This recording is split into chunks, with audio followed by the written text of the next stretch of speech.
Hey guys, well, here we go. Try this again. This is going to be the beginning of the long-awaited bass series I've been talking about on Facebook and YouTube. My name is Mark Lyons, and what we're going to be doing now is an instructional video series.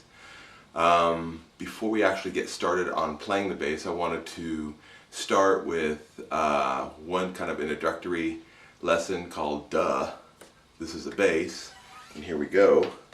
Duh, This is a Bass. So, for starters, what we have here is bass guitar. It's got 4 strings, same 4 strings that are the lower 4 strings on any guitar. You got your E string, you got your A string, you got your D string, and you got your G string. And I hope the volume's good on all this. Good enough for everyone. Anyway, what we're going to start off with was just a couple of things about the instrument. Fretboard instrument, fretted instrument. You got your pickups. You've got your knobs and controls for tone and for volume. You've got your tuning keys. In this case, we have a double coil pickup, double coil P-bass pickup, and here we have a single coil jazz bass pickup. And this is technically a Fender Jazz Bass. It's a Fender Jazz Bass Special, Power Jazz Bass Special. We have active electronics, which means there's a preamp powered with a battery that goes in the back. What that does essentially is it's like a little graphic equalizer or parametric equalizer. Instead of just altering the tones, it actually boosts certain frequencies or takes away certain frequencies. It can switch on and off, passive, active.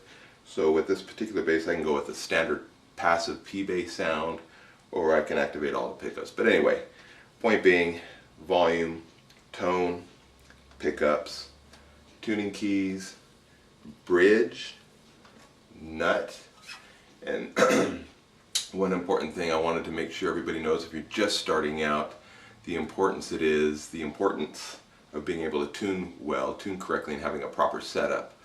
So anytime you take a string and stretch it between 2 points, in this case the nut and the bridge, you're going to create a series of tones. When you get to the exact center, which would be what we call our 12th fret, those tones all just repeat themselves. So from here you would have, say, an A on our A string. Let me turn that up. An A. On your 12th fret, which is exactly in the middle, you have an A. And if we were to be able to come up here up to the very top, it would be an A again. So the reason that's important is because of tuning problems. There's been a lot of times when people have asked me to tune basses or tune guitars, and they're just not set up properly, or they're just kind of slapped together. This is especially true of the very inexpensive classical guitars with a fixed bridge. You'll notice right here on our bridge we have some adjustments, so you can slide this up or back. And again, the reason that's important is for tuning. If it's not set up right, if this isn't the exact middle, then what will happen is you may want to play a D here. You've got that tuned, but it's out of tune with an open D. It would be out of tune because it isn't set up properly here. And it will just sound bad all the time. So the point being, if you're just starting out or you're just thinking of buying your first bass or your first guitar, make sure that you've got these adjustments somewhere, so when you tune it, when you put your strings on, you tune to your A or your E, whatever, and then you come up here and do it again here, and it should be exactly the same. If it's not exactly the same, if you're a little bit out, then you need to make an adjustment over here. If you're buying an acoustic guitar and it's got a fixed bridge, it's the same thing. It may not be set up, and what they do in those cases is they actually adjust it over here on the nut. You'll take it to a guitar shop, and he'll go ahead and take it off, and he'll maybe add a space or shave off a little space over here on your guitar. But for our purposes, with it being a bass, it's just this. Okay, so the next thing I wanted to touch base on is what we're going to start off with, what we're going to learn. It is going to be two scales, major pentatonic and minor pentatonic. And we'll do those two scales, 1 octave, 2 octaves, and then 3 octaves, and all the way up and down the neck. The point being that you're going to start learning patterns, and the patterns will start repeating themselves. Later on we'll go over the 5 or 6 essential skills that a working musician needs to have.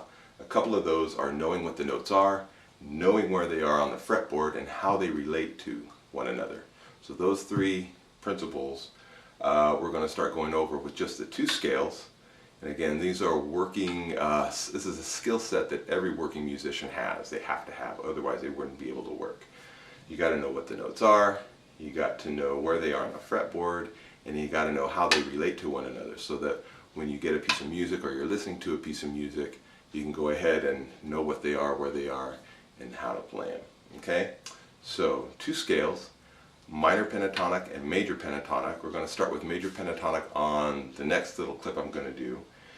And with those 2 scales and knowing how they relate, you should be able to come up with some really good lines on your own if you have an ear. You can borrow from one or the other. So if you say you know your major pentatonic, but you got a minor scale all of a sudden, you guys are playing and you want to play minor, then you can just play. You can play your minor pentatonic. So with those 2 scales, after we go over those scales, we'll go over what the keys are, what the 24 keys are, and where they are on the fretboard. And with that little bit of knowledge, you'll be able to go ahead and start. And if you get together with your bandmates, or you're having a jam session, or you're playing the blues, or you're putting a band together, or you're serious about becoming a working musician, you'll be able to come up with some pretty good lines just with that little bit of knowledge. So that was the second thing I wanted to go over. Last, definitely not least, there's a couple of things you're going to need. One is, excuse me just a minute because mine fell on the floor. You're going to need a metronome. So you can play in time. This is a little Korg digital metronome. So you can do time and tempos. That's one thing you'll need. The other thing you'll need is a notebook and some sort of writing utensil. In this case I got a Sharpie, but I don't actually recommend a Sharpie. A pen would be good. Pencil would be best. And what you'll do is you'll write down the tempo, you'll write down the date, and you write down exactly what it is, and then you keep a record, so that if you go a few days, you just forgot exactly where you were, you're not sure, you can always look, see where you are. The point being that what I want you to do is learn the scale, this case, major pentatonic, and I want you to do it so that it's doable but not comfortable. Once you learn it, you can do it, but it's not really comfortable. Then you go ahead and practice it at that tempo until you've got it down. Then you go ahead and click up your metronome a few more notches. Say you're going at 100, let's go at 105, 106. Get it to where, again, it's doable, but it's not comfortable. And then you go ahead and do it at that tempo. And you get it into where it's really fluid and it's just boringly easy.